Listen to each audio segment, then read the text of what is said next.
போல் புதன்கிழமைகளில் திருநங்கை ஒருவருக்கு பசலைக்கீரை அப்படி இல்லைன்னா தங்கள் சக்திக்கு ஏற்ற பண உதவி நீங்கள் செய்யலாம்.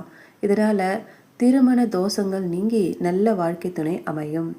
ஞாயிறு மற்றும் புதன்கிழமைகளில் விநாயகர் பெருமானுக்கு மலர்களை சாற்றி தூபங்கள் கொளுத்தி வழிபாடு செய்வதாலும் திருமணம் தாமதமானது உங்களுக்கு ஏற்படாமல் இருக்கும். ஆண் பெண் யாராக இருந்தாலும் உங்களுக்கு விரைவில் திருமணம் நடக்கணும் அப்படின்னா வியாழக்கிழமைகளை சிவப்பு நிற ட்ரெஸ்ஸை நீங்கள் அணிந்து கொள்ளணும். மேலும் அந்த நாளில் பார்த்தீங்கன்னா விஷ்ணு பகவானுக்கு மஞ்சள் நிற லட்டுகளை நீங்கள் நிவேதனமாக வைக்கணும். அதே போல் லட்சுமி தாயார் ஆகிய தெய்வங்களுக்கு நெய்வேத்தியம் செய்து வழிபாடு செய்து வந்தீங்க அப்படின்னா நீங்கள் வேண்டியது விரைவில் நடக்கும்.